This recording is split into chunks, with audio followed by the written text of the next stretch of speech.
Mon intérêt pour Billings, effectivement, est lié à mon intérêt pour Humanevité.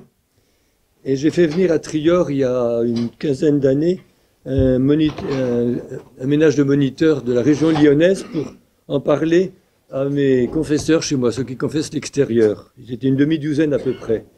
Bien sûr, j'y ai pris part, et donc j'ai fait ma formation de base que vous êtes invité à faire aussi ici. Donc j'ai compris que c'était pas si compliqué que ça, c'est assez facile à comprendre. C'est dit avec beaucoup de pudeur et en même temps on comprend un peu plus, de plus près, ce que vivent les ménages. Et puis surtout, il y a 18 mois, 1 an et demi, avec le témoignage sur place d'un autre ménage moniteur, c'était lié au diocèse, ça devait se faire à la maison diocésaine, puis finalement ça s'est fait à la fois pour les prêtres diocésains et puis nous, le bébé Toli y était, et puis un ménage moniteur de Romans-sur-Isère à 8 km de chez nous. Et là, c'était en fait un ménage de convertis. Je savais que le monsieur était converti, mais pas là, je ne sais pas la dame. Et après l'aspect technique de la journée, ils ont fait leur témoignage et ça m'a ébloui. C'était assez impressionnant de voir la femme, je croyais tout fait venir d'un climat tout à fait sain et calme, finir en disant, quand elle a découvert son éblouissement quand elle a redécouvert son cycle féminin, après avoir eu la pilule pendant des années. C'était c'était impressionnant. Le garçon a terminé, il se levait, il a dit « Merci Paul VI, merci Humanevité ». Il n'avait pas 40 ans, et pour moi, ce cri a rejoint ce quand j'ai appris la loi Neuwirth pour la contraception. J'étais bidas, j'étais au service militaire, et puis on a été pris, tous les bidas lambda qu'on était. Il y a quelqu'un de la libre pensée qui nous a fait une belle conférence sur la loi qui venait de sortir. C'était aussi simple que de prendre un cachet d'aspirine, et enfin, vous êtes libre. J'étais moine de Fongombo, de profet simple, j'ai reçu ça comme un coup dans l'estomac. J'avais l'impression de la Troisième Guerre mondiale qui s'ouvrait. La Troisième Guerre mondiale, c'est le pape François qui nous en parle. J'ai l'impression qu'on prenait l'affectivité de la jeunesse comme un champ de bataille, pour en faire n'importe quoi. Et puis, bien sûr, les bidas, ils ont tout gobé, puis je pense que je ne sais pas où ils sont venus, mais ça m'a impressionné, puisque j'étais quand même en dehors un peu de la bagarre. Et ce cri de jeune, il n'a pas 40 ans, le garçon que j'ai entendu de Romans, il dit, il n'a pas du tout connu cette époque, il n'a pas connu les difficultés d'Humanevité au tout début, comment c'était si compliqué, et puis il le prend vraiment en positif. Et il m'a donné l'assurance que c'est le moment actuellement de Humanevité. Dans les déchéances que nous veillons partout, on sent que c'est le moment. Les gens en ont marre de ne pas servir à rien, de ne pas savoir où ils vont. Donc ils sont désireux de savoir ce qui se passe. La volonté est quelquefois déficiente, mais le moniteur, les ménages moniteurs, ce que j'ai vu là, on leur envoie à peu près 20 ménages depuis qu'ils sont passés. Il y avait d'autres prêtres diocésains, ils n'en envoyaient que 2. Je ne sais pas pourquoi, nous on en envoie 20 et eux 2. Et les 20 qu'on leur envoie sont des personnes assez cassées comme partout, des fiancés qui sont concubins depuis pas mal d'années, des gens comme partout malheureusement. Et je remarque qu'ils sont beaucoup plus doués que nous pour leur faire entendre raison, le moment opportun, qu'est-ce qu'il faut dire, surtout la monitrice avec la femme. Nous, prêtres, on dit la chose de façon académique et on tape à côté. Et j'ai le sentiment que là, il y a une alliance nécessaire, quoi, dont je veux être témoin ici ce matin. Pour Humanevité, on m'a dit, c'est le père abbé Forgeot à l'époque, connaissait assez bien le futur cardinal d'Edza, qui a été le confesseur de Paul VI. Et c'est le secrétaire d'État à l'époque, Casaroli, qui a dit à Dezza que juste avant d'aller signer à Castel Gandolfo la signature de Humanevité, le pape était noué, dramatique, il a souvent, mais vraiment c'est assez impressionnant. Et puis il y va après la signature, à Castel Gandolfo, il retrouve un Paul VI rajeuni de 20 ans, toujours vraiment heureux de sa signature. Après, vous savez qu'il a eu à en souffrir, c'était pas possible, et ça a un peu, il s'est tu, mais le Saint Paul VI est vraiment là. On m'a dit à Châteauneuf de Gallorgue, qui est proche de Trior, que Marthe aurait dit, c'est par le père Finet qu'on l'a su, hein, Marthe aurait dit que la Sainte Vierge a apparu 3 fois à Paul VI pour l'encourager à la maternité divine, pour l'encourager à ne pas démissionner après Humanae Vitae, et pour l'encourager à faire l'année sainte de Paul VI, l'année sainte de 1975. Mais elle est intervenue pour Humanae Vitae. Le ciel est avec nous. Oui. J'en reviens à ce témoignage, merci Humanae Vitae, et le jubilé de l'an dernier, dû au courage et à la prudence des Viala et de leur équipe. Et je pense qu'il faut croire à une embellie possible, un petit bleu dans le ciel d'orage pour le dissiper, avec ce nouvel archevêque à Paris, Monseigneur Aupetit, bâti pour la cause de la vie. Il rappelle tranquillement la dimension anthropologique des débats mal posés depuis 50 ans. Mais il y a 18 mois, j'étais vraiment impressionné par l'aisance de ce ménage des convertis de romans pour parler de la réalité courante avec ses blessures. À main nue, ils combattent sans gêne ni honte le mal qu'ils ont pu, par grâce et moyennant Billings, vaincre en eux-mêmes. Et depuis, donc je vous ai dit, on leur envoie pas mal de monde. Et ils ont également des ménages qui ont suivi une formation Teen Star, et puis quelques-uns aussi qui viennent d'un cabinet conjugal voisin, donc ils n'ont rien à voir avec nous. Mais ce qui est curieux, c'est qu'il y avait quand même 7 ou 8 prêtres à cette ornée. Il y a un obstacle, je ne sais pas, j'arrive pas à le raisonner. Oui. C'est pour ça que je voudrais vous parler aujourd'hui. Oui. Pour ma part, en tout cas, en tant que père abbé, cela me semble vraiment bon pour mes moines, qui délimitent bien leur rôle. On n'a pas, nous, à jouer au conseiller conjugal, ni au psychologue, ni au psychiatre. On reste dans le domaine spirituel qui est nôtre, mais avec cette connivence Billings qu'il faut créer. Et à quoi je veux vous encourager. Cette connivence qui est ancrée sur la hiérarchie des valeurs respectives, des ménages et des pasteurs.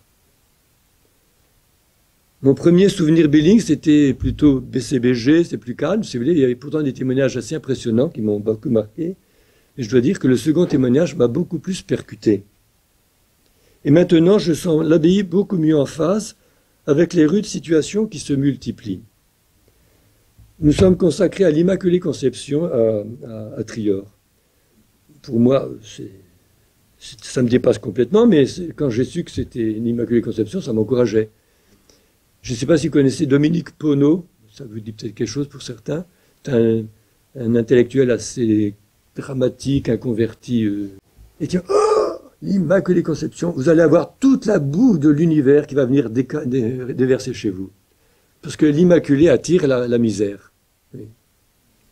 Je dois dire que ce n'est pas un prophète, mais on en a eu pas mal. Enfin, un dernier mot pour cette introduction.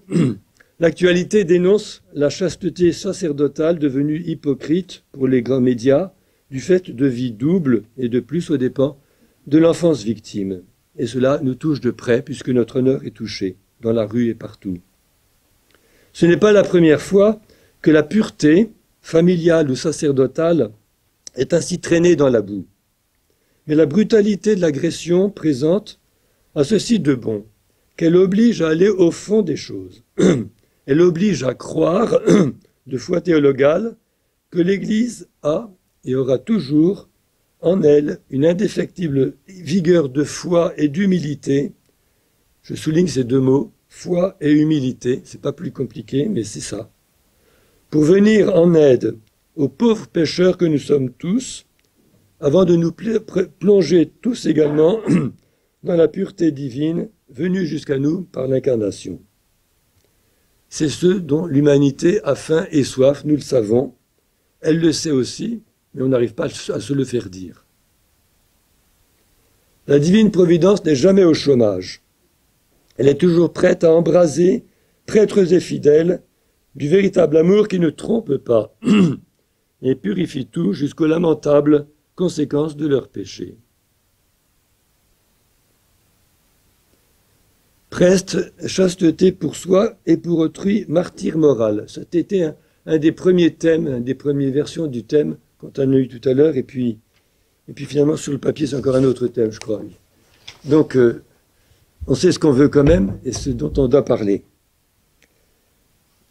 Cette première version avait ceci d'avantage, c'est qu'il y a un martyr par derrière. Notre labeur sacerdotal a face à lui le martyr moral lié à l'apostolat d'Humanum Vitae.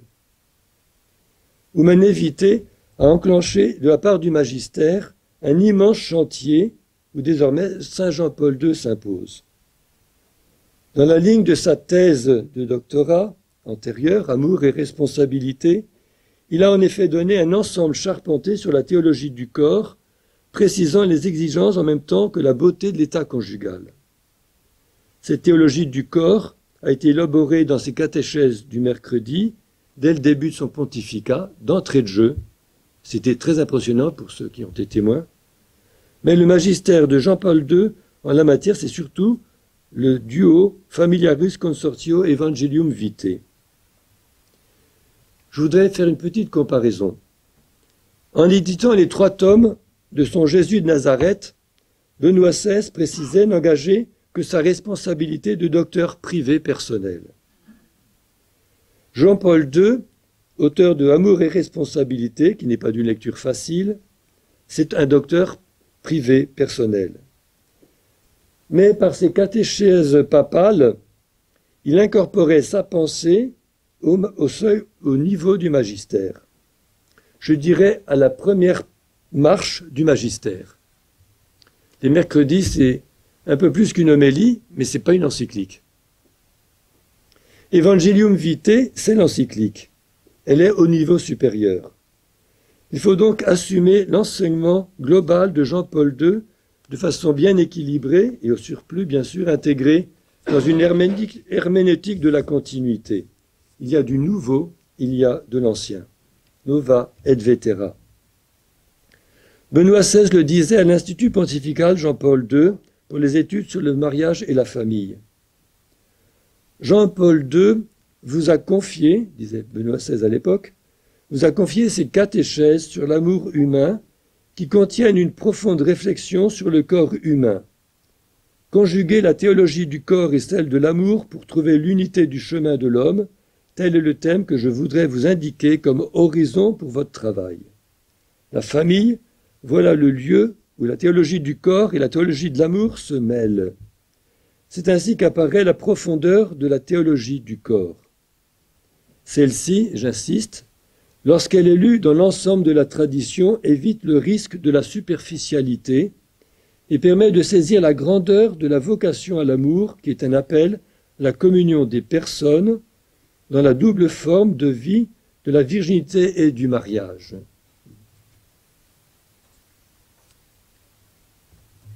Je voudrais dire quelques mots sur le beau petit livre du père Frédéric Dumas, de l'Institut de la théologie du corps de Lyon, dont nous avons une étudiante ici. Il utilise l'expression sacrement primordial ou prototype de l'ordre sacramentel pour parler du sacrement de mariage. À partir de ce beau petit livre, je voudrais mettre quand même les choses un petit peu en place. Il met un peu de confusion par l'usage qu'il fait de la formule.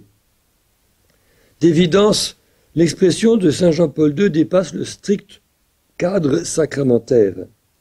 Il ne donne pas le mariage sacramentel comme le prototype par rapport aux 6 autres sacrements. C'est bien évidemment l'Eucharistie qui est le sacrement par antonomase, contenant réellement, substantiellement, le Christ lui-même, source de toute sainteté. Ce que souligne Saint Jean-Paul II, c'est la redécouverte de la valeur originelle du mariage humain, signe et effet de la réalité supérieure qui se trouve ultimement en Dieu. Les sacrements se rejoignent tous, chacun à leur place, en amont, plutôt dans ce que la révélation nomme le sacrement de l'alliance, avec sa connotation nuptiale, donc osée et tout le reste. L'acte conjugal, conforme à l'intention divine dès l'origine, hisse les conjoints au cœur de l'Église, sacrement de l'alliance. Rejoignant alors, par exemple, mais chacun à sa place, la petite Thérèse qui est déjà là avant. Oui. Elle s'y trouve par sa vie consacrée. J'ai trouvé ma vocation, c'est l'amour dans le cœur d'Église. Tout égoïsme partout a disparu. Il n'y a plus que l'ouverture à l'autre avec un grand A. Et dans ce petit opuscule par ailleurs si riche de Frédéric Dumas, il y a une grande année, qui a été publié, Prêtre et époux, c'est ce point d'interrogation qui me fait un peu chose. On a l'impression qu'on cherche un petit strapontin pour nous autres. Oui. Oui, bien sûr, il y a encore quelque chose de beau pour le sacerdoce. Oui. Je l'ai dit à Yves Semen, j'étais à côté de lui à l'automne dernier, je lui ai dit un petit peu ma gêne. Je ne sais pas très bien, il avait le bras en écharpe. Il a fallu que je coupe sa viande. Alors, ça donne une certaine puissance sur la personne auquel on a parlé. Mais je lui ai dit un petit peu ce que je vais vous dire sur la virginité féconde, quoi, qui est dans le titre. Oui. Mais ce point d'interrogation, c'est, je dois dire que pour l'honneur de l'Université de la théologie du corps, j'ai eu une très belle étude faite par une vierge consacrée, toute récente, de décembre dernier, c'est à peine un mois, Véronique Métro, l'époux et l'épouse, la vocation de la Vierge consacrée à la lumière de la théologie du corps. Donc, je pense que là, il y en a pour tout le monde. Et que je souhaite longue vie à l'Université de la théologie du corps d'Yves Semen, de Lyon. En tout cas, il est sûr que le magistère post-conciliaire a insisté sur la chasteté sacerdotale en même temps que sur la chasteté conjugale. Vous connaissez peut-être le petit livre de Mario Marini, Monseigneur Mario Marini, qui n'est pas le cérémoniaire du Saint-Père, en 2006, Le célibat sacerdotal, forme de vie apostolique, un petit livre de 125 pages. Il faut partir de Presbyterum Ordinis, en 65, qui demande au prêtre un cœur sans partage, libre de consacrer en lui et par lui au service de Dieu et des hommes, mieux, au niveau de l'œuvre de la régénération surnaturelle, capable alors d'accueillir largement la paternité dans le Christ. C'est là qu'il faut insister. On disait dans le temps Monsieur l'abbé, on disait maintenant Père. Le Père Finet, c'est Barthes qui a imposé qu'on l'appelle Père. À l'époque, on ne voyait pas très bien pourquoi, en 1939-40, si vous voulez, et depuis, c'est devenu un peu démagogique. Maintenant, on ne s'appelle pas le prénom, on ne sait plus très bien, on se tutoie, mais enfin, bon, les choses sont comme elles sont. Mais le mot de père est un mot beaucoup plus grave que abbé. Abbé, ça veut dire père, oui. Monsieur l'abbé, ça nous vient du XVIIe siècle, où les choses étaient bien en ordre, c'était un peu catégorique, il y a une certaine référence, etc. Mais le mot de père est un mot qui est important. Je crois que c'est la conclusion qu'il faut tourner ici pour pouvoir aider ceux qui sont à être pères selon la chair. Il s'agit, poursuit Presbyterum Ordinis, de fiancer les chrétiens à l'époux unique comme une vierge pure à présenter au Christ. Ces noces mystérieuses voulues par Dieu, sacrement de l'alliance, celle de l'Église avec l'unique époux qui est le Christ. Et il renvoie ici à Perfecte Caritatis qui s'occupe de religieux et non pas des prêtres séculiers. Enfin, ils sont signes du vivant du monde à venir où les enfants de la résurrection ne prennent ni femme ni mari. Et là, on renvoie à Sacra Virginitas, qui s'occupe aussi des religieux. Mettre en pratique ce si beau programme demande des précisions un peu pratiques, oui. Ce n'est pas un idéal extraterrestre. Ce n'est pas une utopie. Pour nos contemporains, qui se croient post-chrétiens déjà, le célibat serait une lubie médiévale. J'ai cliqué sur Google. On renvoie à Grégoire VII, vieux complexé, c'est moi qui le dis en le lisant entre les lignes de Google, hein, vieux complexé au sujet du mariage qui n'a jamais été jeune. Voilà ce qu'il dit. En 1139, le second concile du Latran énonce par une nouvelle loi, venue de la Lune, je pense, que seuls les célibataires peuvent devenir prêtres. Le concile de Trente, en 1545, valide et condamne celui qui dit que l'état conjugal est préférable à l'état de virginité de célibat, qu'il soit anathème. Crac, boum. Bon, c'est évidemment une caricature. Oui. Mais récemment, j'ai eu Annie Laurent chez moi, et puis je pense que vous avez eu souvent ce témoignage, que l'Église d'Orient nous envie le célibat sacerdotal. C'est le cardinal Sfer, qui était le patriarche maronite du Liban, qui lui disait aux alentours de l'an 2000, donc c'est déjà un bout de temps, vous vous trompez en Occident en pensant que l'ordination d'hommes mariés serait le remède au manque de vocation. L'Église maronite cherche à imiter l'Église latine. En fait, l'Église d'Orient, vous savez sans doute, fixe le séminariste dans l'état où il se trouve au moment du diaconat. Donc, alors, c'est à ce moment-là qu'il faut se décider, oui. Mais s'il n'est pas une fiancée ni mariée, ben, il faut qu'il garde ce choix, oui. Et puis, normalement, les évêques, enfin, c'est très compliqué, mais les évêques, on les prend parmi les moines parce qu'on sait qu'ils ne sont pas mariés. Enfin, il y a une sorte d'envie, oui, de la virginité parfaite. Et la fête d'aujourd'hui nous montre ce que c'est que la virginité. C'est une invention qui vient du Saint-Esprit, qui a été donnée avec le Christ Jésus. Oui. Il faut se rendre compte que l'union hypostatique est l'explication de ce que les vierges n'ont pas accepté d'être déflorées, elles préféraient être martyrs. Oui. C'est le grand fait des premiers siècles. Oui. On ne s'en rend pas assez compte que c'est une histoire. On a ça nulle part, oui. Et ça donne toute sa perspective à la féminité. La femme vaut la peine qu'elle soit respectée. C'est aussi simple que ça. Eh bien, il faut le vivre, chacun à son niveau. Bon, Paul VI a donné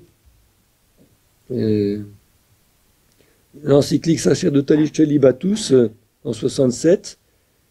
Et puis, Jean-Paul II nous a donné Pastores Davo Bobis après un synode sur le sacerdoce. C'est Benoît XVI qui a engagé davantage, je pense, l'autorité magistérielle sur le célibat sacerdotal. On y insiste depuis Paul VI et on peut dire qu'on valide effectivement sous Benoît XVI. Il disait cela dans Sacramentum Caritatis numéro 24. Il y reprend Presbyterum Ordinis, il avalise le célibat des prêtres comme un choix sponsal qui identifie au cœur du Christ époux donnant sa vie pour son épouse. Uni à la grande tradition ecclésiale, au Concile Vatican II et au souverain pontife, mes prédécesseurs, avec des références en rafale, j'en confirme donc le caractère obligatoire pour la tradition latine. Dans une encyclique, j'en confirme le caractère obligatoire, ça s'impose, oui. Ça demeure, oui. Ce n'est pas une lubie d'un pape parmi d'autres, oui. Et le pape François, là, c'est pour une rencontre informelle qui n'a pas de valeur magistérielle en tant que telle, qui dit exactement la même chose à des séminaristes peu après son accession au pontificat en juillet 2013. Il s'adresse à des séminaristes. Pensez à cela, mais ça nous rejoint beaucoup plus peut-être. Quand un prêtre n'a pas de joie, qu'il est triste, vous pouvez penser, c'est un problème psychologique. C'est vrai, c'est possible, bien sûr. Cela peut arriver. Certains, les pauvres, tombent malades. Burn-out, sacerdotal, on a des articles là-dessus maintenant, oui. Cela peut arriver, mais en général, ce n'est pas un problème psychologique. C'est un problème de célibat. Je vous explique. Vous autres séminaristes, vous consacrez votre amour à Jésus, un grand amour. Notre cœur est pour Jésus, et cela nous pousse à faire le vœu de chasteté, le vœu de célibat. Mais le vœu de chasteté, le vœu de célibat, ne se termine pas au moment du vœu, il continue. Un chemin qui mûrit jusqu'à la paternité pastorale, et quand un prêtre n'est pas père de sa communauté, il devient triste. Et alors, là, on est plus ou moins doué dans ce domaine, oui. Il y en a qui ont une fibre paternelle, sacerdotale, ça va de soi. Il y en a d'autres qui préfèrent être à l'officialité et faire du gratte-papier, oui. Bon, il y a de la place pour tout, oui. Mais il y a quand même cette dimension dans le cœur de chacun de nous tous. Et il faut la goûter. Il faut demander à la Sainte Vierge de le goûter. Si on le goûte, oui, eh bien, on est en place. Oui. On n'est plus une bombe possible, potentielle, dans n'importe quoi. Je continue le pape François. C'est pourquoi je vous le dis. La racine de la tristesse dans la vie pastorale réside précisément dans l'absence de paternité qui vient de ce que l'on vit mal, cette consécration, qui doit au contraire nous amener à la fécondité. On ne peut pas imaginer un prêtre qui ne soit pas fécond, ce n'est pas catholique. Il dit la même chose, je vais aller vite, mais en Guinée. En même temps, je pense qu'ici, il faut dire que un succès pastoral et un échec pastoral n'est pas facile à discerner. Il y a des succès apparents qui sont des échecs pastoraux.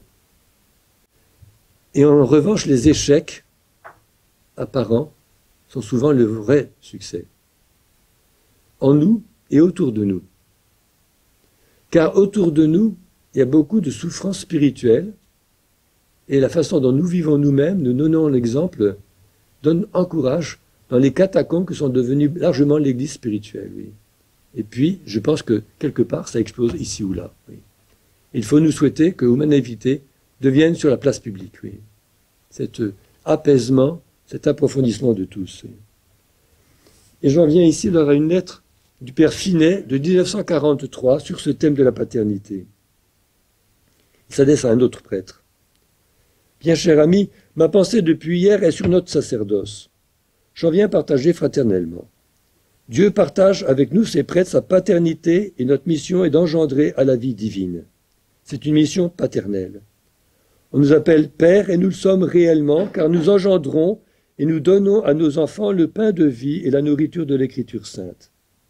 Mais la vie de nos enfants serait vite desséchée si elle n'était pas recueillie dans un sein maternel, dans la cœur d'une mère pour la développer, la protéger, l'allaiter, etc. Notre paternité appelle donc la maternité de la Sainte Vierge. Et dans les membres de son corps mystique qui constitue l'Église, Jésus est formé, comme dans sa tête, par la collaboration du Père qui partage sa paternité avec les prêtres et de la Mère, la Sainte Vierge Marie. Pour être mère, Marie se donne à son enfant sans cesser d'être elle-même, c'est-à-dire vierge. Elle enfante sans cesser d'être vierge. Nous devons être dans ce cas de figure. Pour être père, le prêtre doit se donner à son enfant sans cesser d'être lui-même, c'est-à-dire il engendre sans cesser d'être vierge. La fécondité du père et de la mère pour donner le Christ suppose donc la virginité. Et le prêtre ne peut engendrer en Marie les âmes à la vie divine que dans la mesure où il est vierge. Dès qu'un prêtre perd sa chasteté, il ne peut plus réaliser cette transformation des âmes en Marie. Bref, le célibat ecclésiastique, comme la virginité de la Sainte Vierge, sont source de vie et en eux nous retrouvons l'aspect supérieur de la paternité, la maternité perdue avec la tâche originelle. Je voudrais dire quand même un mot, parce que vous savez bien, la chasteté ne vient pas toute seule du haut du ciel facilement. Il y a un combat derrière, chacun a le sien, avec son passé, avec ce qu'il est aujourd'hui. Mais surtout, il faut prendre courage de ce que, religieux ou non, consacré ou non, le vœu et la promesse que vous avez faite, c'est quasiment psychologiquement la même chose. Canoniquement, c'est différent. Mais psychologiquement, réellement, théologiquement, c'est la même chose. C'est un héritage des débuts qu'il faut arriver à vivre. Et nous savons aussi qu'il y a des grâces qui virginisent lorsqu'il y a des fautes. Oui. Il faut savoir qu'on a tout ce qu'il faut oui, à la portée de la main. L'ordre sacramentel virginise. Oui. Saint Grégoire de Nice a 4 mots qu'on traduit en latin, qui sont un peu partout. Summa trias prima virgo. Très haute trinité, première virginité. C'est vrai pour tous. Pour les gens mariés, pour nous, pour les mariages blancs, car ils existent, oui. Et les pères parlaient divinement. Et notre théologie n'est plus assez divine aujourd'hui. Elle se perd souvent dans les méandres de la psychologie et elle perd de son air sensible, de ce qu'elle est réellement. La théologie, c'est un discours sur Dieu que nous devons au monde. Surtout pour la promesse et le vœu, je connais un prêtre un peu triste, mais qui dit, moi j'ai fait vœu de célibat, mais pas vœu de chasteté. Donc je suis encore un peu libre, oui. Alors, cette ambiguïté est dramatique. Parce que ça veut dire que on devient un fonctionnaire du culte, il n'y a pas de problème, donc ça va. On est complètement en dehors de l'épure de ce que nous donne le bon Dieu à faire, quoi. Il faut sauver les âmes. Il faut souffrir pour sauver les âmes, quoi. Il ne faut pas être peinard dans son coin, oui. Et je terminerai simplement, alors Monseigneur Bagnard nous a prêché la retraite il y a 1 an et demi, à Trior. Donc il a été sur Ars, c'est lui qui a créé le séminaire d'Ars. Et à la fin, je lui ai demandé en récréation, comme ça, une récréation libre, de nous parler du curé d'Ars. Et c'était assez merveilleux. Il nous a donné, le curé d'Ars, dans le sommet de son succès pastoral, qui venait du bon Dieu et pas de lui. Il se lève à minuit ou 2 heures, entre les deux.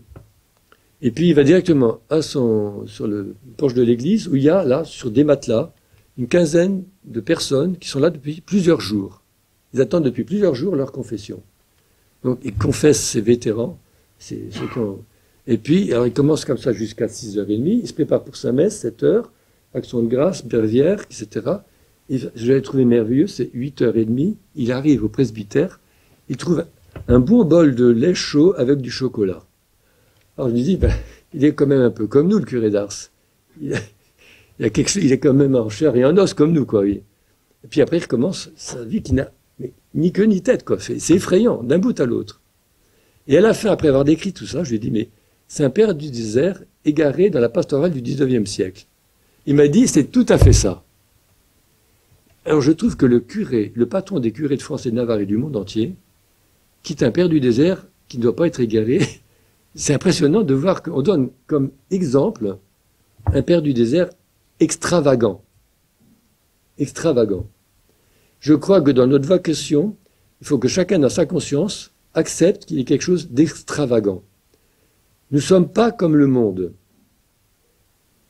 Alors, cette extravagance qui nous met en dehors, oui, c'est à chacun de la choisir. Moi, j'ai choisi en me quittant le monastère, en rentrant au monastère, oui. Vous avez choisi de rester chez vous. Mais votre clôture est avec vous, vous voyez, et vous avez besoin de l'entretenir, mais il y a des choix à faire, oui. Et chacun sait ce dont il est capable. Alors pour le curé d'Ars, il était persuadé que c'était le démon qui faisait ce succès. Il pensait que c'était un vrai échec. C'était trop gros, trop monstrueux, c'était pas possible. Il fallait qu'à chaque fois, il voulait rentrer à la trappe, vous savez très bien, que l'évêque vienne sur place pour lui dire « Non, je veux que vous restiez ». À ce moment-là, Jésus a parlé, il restait. Je crois qu'il faut que j'arrête là.